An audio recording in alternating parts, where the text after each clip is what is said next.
reason your business feels harder than it should is not your strategy, not your team, but the hidden chaos quietly draining your profit and your time. In this episode, I'm sitting down with a guest who's going to challenge the way you think about growth, productivity, and what it takes to scale a business without burning out. Welcome to Biz Help for You, where passionate support and practical guidance help your business thrive. Today, we're talking about something most business owners overlook: operational clarity. Because while it may not sound as exciting as marketing or sales, it's often the difference between a business that constantly depends on you and one that runs without you. You're going to walk away understanding how chaos is quietly costing you money, while documenting your processes is not optional if you want to grow, and how a few intentional systems can give you back hours in your week while creating a better experience for your clients and your team. So Jake, welcome to the show. Thank you so much, Katie. I appreciate it. I'm glad to have you here. Again, this is an important topic. I've been trying to even get this word out to entrepreneurs too. Don't be in the middle of everything because it's just exhausting, right? And a lot of people don't realize it. They just think, oh, well, it's my company, it's my baby. No one's going to care about it as much as I do. But there are hidden costs of chaos that most businesses don't even realize they're paying. So I would love for you to touch on that. Like, what really is the cost of that chaos? Yeah, I mean, I think that the first and easiest cost to point to is what it's costing you in your other relationships and the other things that you're able to do with your life and your time. You know, so often in the clients that we work with, they get started in business because they want time freedom. They want the ability to choose what they do, when they do, where they do it at. But what they end up doing is they create this job, this prison that the business becomes, because they are the one person or one thing inside of the business that makes it move forward. They are the chief decision maker. They are the sole action point inside of the business. That's so true. I actually just saw something the other day that someone had posted on social media somewhere, and it said basically that entrepreneurship is the only place where you choose to work 80 hours because you didn't want to work 40 hours for someone else. That's right? 100% true. And a lot of people, I think when they start their businesses think, oh, well, I'm going to be able to go golfing, right? You always hear the CEOs who are out there golfing or whatever, but they're not thinking about the fact that that's maybe like, you know, a Fortune 100 company or something, not the small business entrepreneur, right? That has to be working all the time too. So why do then the entrepreneurs get so stuck in this, you know, being the hero even of the business, instead of really saying, I am not able to do all of this myself. I need to have some help. So, you know, what can they do to make sure that they're not trying to stay stuck in that role? Yeah, I mean, the thing that they can do to not be stuck in that role is to have a little faith, have a little trust in the people that they're hiring. You know, unfortunately, you use the word hero, and I think that that's a perfect description. So often business owners, and I'm going to speak specifically to men business owners because that's what I can relate to, they put on the Superman cape. They love being the chief problem solver. They love it when they are the ones that are problems, or, you know, answering all of the questions. There's this need that is being met when everyone is coming to you to solve their problems. It's dopamine. But what happens is you start training the people around you that they can't function without you, that they don't have the autonomy necessary in order to do the thing that you hired them to do. And so you're undercutting your team because you have to feel important. And so if you really want to get out of the middle and stop being the bottleneck, you've got to start trusting the people around you to do the things that you've hired them to do. Right. Well, and I know a lot of times people, again, they'll say, well, no one could do it like me, right? And that's not even the truth, really, right? And sometimes people can do it better. But none of us were born with the skills, you know, to do it right away. We had to learn, right? And there was some growth that happened, and there's some mistakes that we made, right? So I think a lot of times too, as entrepreneurs, we may be holding our employees to a higher standard even than we had for ourselves, right? Thinking, oh, well, they made a mistake. I should have just done it, right? You know, so do you have any tips on how someone can get out of that mindset and, thinking no one's going to do it like I can, and actually have that faith that you just talked about, to be able to train their staff properly. Yeah, I think first off, most people don't hire correctly, right? Mm-hmm. They go into the interview process just totally clueless to what they're looking for and just end up hiring the person that they have the best conversation with. And that doesn't equate to the person that's got the best skills to do the job that you're asking them to do. And so hiring really starts first with defining what it is that we need done. What exactly is this role that needs to be filled? Once we have defined the roles and responsibilities that this person needs to take on inside of the business, you can then match that to a personality type that is going to be well suited for that job. The person that I want out selling my company is not the same person that I want doing my bookkeeping. Those personalities are two separate people. And so going into those interviews or going into those hiring decisions, we need to know that we're looking for two different types of people. Mm-hmm.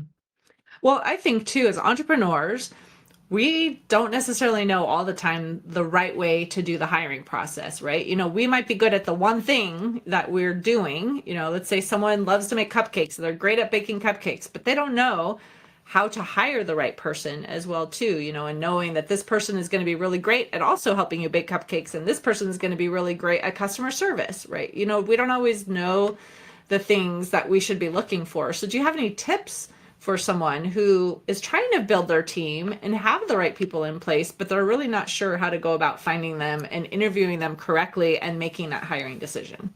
Yeah, absolutely. There are tools out there that you can invest in that'll help you with this process. One of the things that we do inside of Gathering the Kings and we utilize for all of the members inside of Gathering the Kings is a program called the Predictive Index. And the Predictive Index is a personality assessment that categorizes people into one of 17 different personality types. And having an understanding of those personality types gives us a good idea of who is sitting down across the table from us before we do the interview. So often than not, we walk into the interview room and we're making decisions just solely off of a gut feeling. A tool like the Predictive Index allows us to use analytics over instinct in the hiring process. And if it's not Predictive Index, there are other tools out there like that you can go apply into your business to help make these hiring decisions. And then once someone has hired someone into a position, obviously now they need to be able to train them and have the systems and processes documented, because so many people have it in their head, right? They're just like, I just know how to do it, and they don't have it written. So can you talk about, what does that look like in terms of documenting the processes so that the employee does have something that they can follow, to be able to help them learn the job?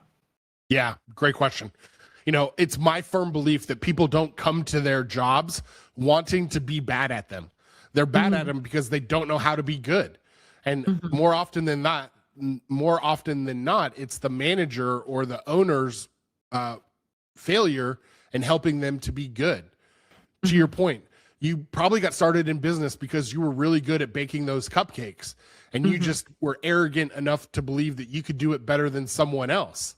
Right. Well, that doesn't mean that you are amazing at hiring other bakers, right? So you've got to document what makes your process unique, that thing that is different about your frosting or about your baking time.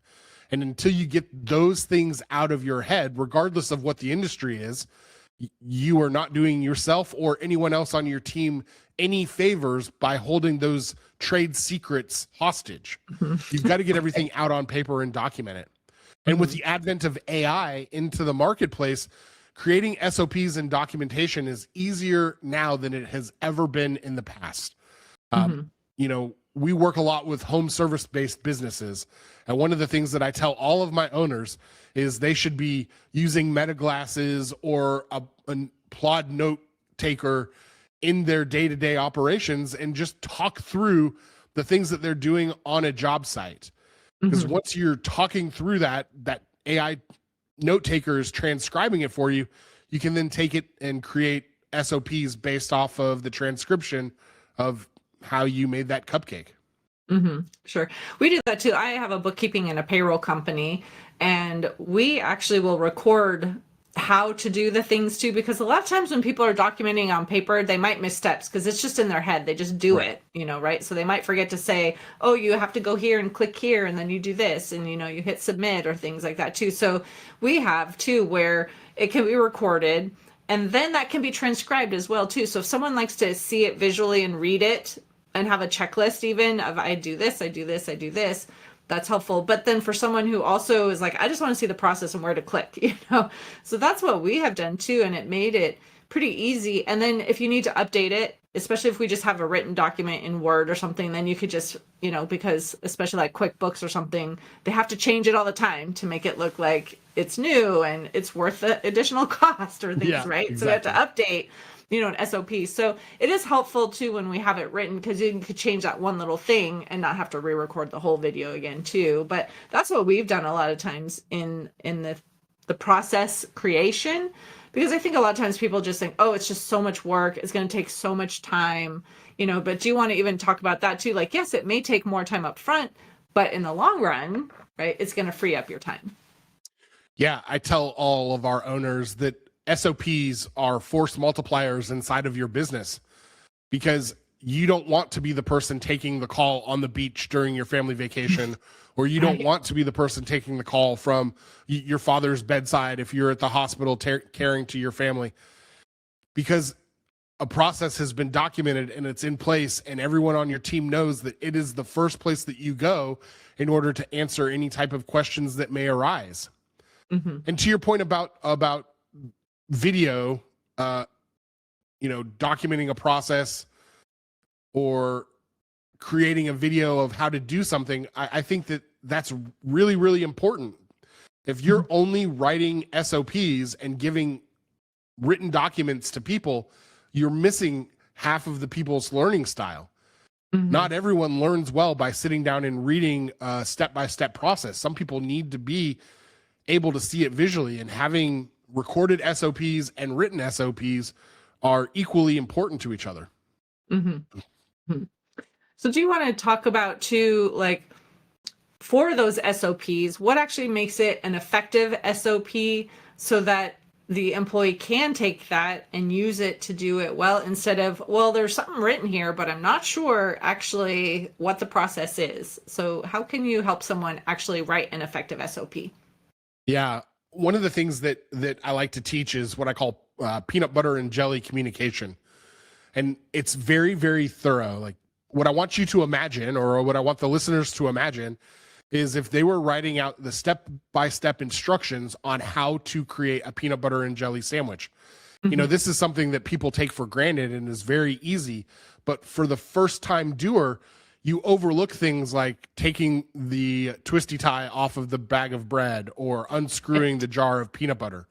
Mm-hmm. And so the more thorough and the more complete you can create the instructions, the less questions that come up through the process of actually doing it. Mm-hmm. If you're ambiguous in your communication and say something like, take 2 loaves of bread out of the bag, that may make sense to you because you've done it 100 times. But to the person who's never done that, how are we opening the bag? How are we taking those loaves out, or the slices out of the loaf? Mm-hmm. Do we take them from the middle? Do we take them from the end? Like, you want to make sure that you're communicating clearly and wholly every step of the way. And that may feel very, very redundant. To your point, we get pushback all of the time. Like, this is going to take a bunch of time. I might as well just do it myself. You're right. It will take a bunch of time in the beginning. But you doing it once, wholly and completely, will save you hours and hours and hours and countless phone calls at all hours of the day and night in the future if you just spend the time to do it now. Mm-hmm. Right. It's the short-term thinking versus the long-term thinking, right? 100%. So how does operational clarity then directly impact profitability, not just efficiency? Human capital. I know that's such like a nasty word, but human capital is by far the most expensive line item in any business. Mm-hmm. And if you do not do a good job of getting it right, you find yourself in this endless cycle of hire, fire, repeat, hire, fire, repeat. And that gets very expensive, not just from lost opportunity costs, but it gets expensive in recruiting, schedule scheduling training. You know, I don't know if any of your listeners are like us, but like all of our software programs now have to be charged by the seat or by the Oh license. yeah. And, Hate you know, that. it's just Yeah. ridiculous. And so the Yeah. more you have to hire and set all these systems and, you know, bring on new people, it's just so time consuming. And it's Mhm. taking you away from the thing that you're good at. You know, it's the thing that made you unique as a business owner to begin with. And Mhm. so there's just so much lost cost in that cycle of hiring people. Exactly.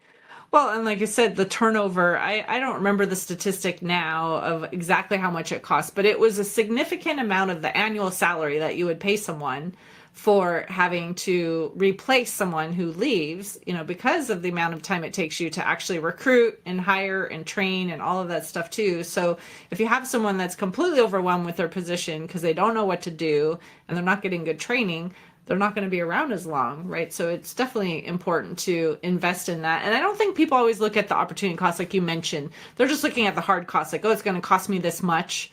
They don't look at, well, what is it really costing me? And these numbers that I don't see, right? We've talked about that. I've talked about that a lot too with people because we're in this industry with bookkeeping. So they don't always look at that too. And I think that even comes down to if you, the owner, are doing a task you shouldn't be doing because an admin can do it, what is it costing you to do it, right? Yeah, you're not paying them $15 or $20 an hour, but what if your job that you could be doing by networking or creating new product could bring in 150 or $500 or something, right? You know, so having to really look at those costs is really important. Yeah, one of the things that we do when we work with new owners all of the time is we ask them to do a time audit for the week, and not just audit your time, but Mhm. next to the line item of what it is that you're doing, I want you to evaluate whether that's a $15 task, a $50 task, or a $100 task. So you get to see where you're spending the majority of your time. And if Mhm. you don't have an assistant, or if you don't have an office manager, or if you don't have someone in your life that are doing some of those administrative tasks, then you are that person in your life. And is that the Mhm. most efficient and highest use of your time and skill set? Probably Mhm. not. Right. Well, someone might be thinking, well, I'm afraid to give up some of these tasks because whether it's, you know, again, privacy issues, maybe someone doesn't want someone to see something, or, you know, there might be sensitive data or, you know, whatever that is. Like, what would you say to someone who really is thinking, well, I do want to free up my time a little bit, but I'm not sure how to go about handing off some of these tasks that I think maybe I can't just give to someone in my company? Yeah. I would ask them to check their mindset, you know, Mhm. because what you've just described there is someone that is operating in a scarcity mindset, not in an abundance mindset. And if you want to be successful in business, you've got to operate out of abundance. If you're Mhm. holding on to tasks, if you're holding on to trade secrets, if you're holding on to things because you don't want to trust other people in your life to help you with those things, then you're never going to be able to grow past your own capacity. And Mhm. if that's fine for you, then okay. But for the business owners that we work with, they got in business to do something great, to leave a legacy, to have options inside of their life. And that requires them to trust other people. Mhm. So, how does a lack of systems contribute to burnout even when revenue is growing? I'll tell you a story. For about 10 years of my career, I was a fixer for Marriott hotel systems. And so I would go into underperforming hotels and turn them around. And in that environment, it's a business that's open 24 hours a day, 365 days a year, which meant that when I was in a hotel turning it around, I was on call 24 hours a day. Mm-hmm. It didn't matter what shift, it didn't matter what day of the year, if it was a holiday or something special. If there was a problem at the hotel, I was the one getting the phone call. And that is taxing. It Mm-hmm. is so draining to know that the phone rings, you've got to answer it. I remember Mm-hmm. when I got out of that industry, I was able to turn my phone off for a night. And I woke up in the middle of the night just with cold sweats, panicking because I realized that I had turned my phone off and I was afraid that I was going to miss a problem or not be there for someone if there was an emergency. And that creates just unbelievable anxiety and burnout inside of someone's life. By creating SOPs and developing teams of people and layers of accountability inside of your business, you create checks and balances that allow you to step away, not physically, but also mentally from your business and be present in other aspects of your life, which is what we all want. Right. And I remember I did the same thing. Again, I had read this book by Michalowicz talking about how your business needs you to take a vacation, right? So it can actually run without you, and testing it. And I did like the first week, and then, a couple months later, 2 weeks, and then 3 weeks, and then 4 weeks. I actually did his process. But I remember the one when I was taking the 2-week vacation, I did have that moment where I was worried, because the first week it's like, oh, things can kind of be put off, right? Like they can kind of hold some things unless it's a true emergency till you come back. So really there wasn't a whole lot of stress on that. But the 2-week, I was like, okay, things have to be done. We have, invoices, or we have prospect calls, or, we have payroll, or all the things. And that second time I took the 2 weeks off, I was more nervous about that, like being out of touch. Like we had the rule where no one could reach out to me unless it was an emergency, and only the operations manager could. But I did go through that at first, like a little bit, almost, not panic is not the right word, but maybe a little anxiety about, I wonder what's going on. Is everything okay? But I had to learn that I have empowered them to make decisions, right? And again, if it were truly an emergency, they could reach out to me. But how many things truly are an emergency? It's not very many things that we think our emergencies truly are, right? So I think that's one of the things that as entrepreneurs, we have to learn, that it is okay to actually be unplugged and have some downtime, and things are going to be okay. Yeah. Right? Yeah, that book by Mike is incredible. And if your listeners haven't read any of Michalowicz's stuff, I think his entire library of books are great references as you're starting your business. For sure. I've read a lot of them. I do profit first in my own business too, for that too, to put that out. But so for the CEO then who's listening, or, a business owner right now who's listening, and everything currently depends on them, how do they even start creating the systems that will remove that pressure from them? Yeah, I think the first thing that you need to do is you need to audit where your time is going. Where are you spending the majority of the day-to-day stuff? Are you doing it in sales? Are you doing it in fulfillment? Are you doing it in customer relations? And then you need to determine if you have the ability to hire for those positions. Because to your point earlier, you may be the person that's doing all of the things inside of your business, but someone doing a role at 80% of your capacity that frees you up to do 100% of something else is better than you doing everything at 50% capacity. And so it's extremely important to understand where your time is going and where your business needs the most help. For most people, it's going to be on the fulfillment side right away. Well, I think that's also an eye-opening thing when they do that and they find out how much time they're actually spending checking their emails, or, returning phone calls, or all the things that, again, you could have someone in many cases handling for you. When you have that in black and white, it's hard to ignore the truth, right? Yeah. I heard this said once and I love it. Your text messages, your email inbox, your voicemail, that's someone else's priority of your time. And if you don't go into the day with a plan of what your time is going to be, someone else is going to fill it for you. Yeah, exactly. Well, I do know we are coming close to the end of the time that we have together. So I wanted to ask, do you have an offer that you would like to share? And if listeners want more information, how can they connect with you? Yeah, I appreciate that. Gathering the Kings is a entrepreneurial coaching community and mastermind community. We do all types of different events. But we love doing one-on-one coaching. And so if someone's interested in getting more information about how they can get more time back in their schedule, how they can build a business that runs without them, they should reach out to me at gatheringthekings.com. Perfect. Well, thank you, Jake, for sharing your insight on this topic and the practical tips that you shared. I know this conversation is going to help so many business owners step away and have a sustainable business without them having to be in the middle of it. So I appreciate that. Thank you. And to the listener, if you've made it this far in the conversation, then you're part of the 1%. You're someone who takes your business seriously, and investing time and listening to a podcast like this is important. So It would be a great benefit to Candy if you liked and subscribed to this podcast, because it gives her the resources she needs in order to continue to have great guests and conversations that help move people's businesses forward. Well, thank you for that. I do appreciate that because, yes, it definitely does help. And I do also want to thank you, the listener, if you are tuning in. I hope this episode gave you clarity to start building your business that can truly run without you. And if you want to hear additional information, you can find access to exclusive content in the show notes. Thank you for tuning in today. Would you please share this episode with those you know and leave a review on your favorite platform? And if you find our show informative, would you consider being a financial sponsor to help me continue my mission to educate business owners? A link is located in the episode description, and no amount is too small. I'd really appreciate your support.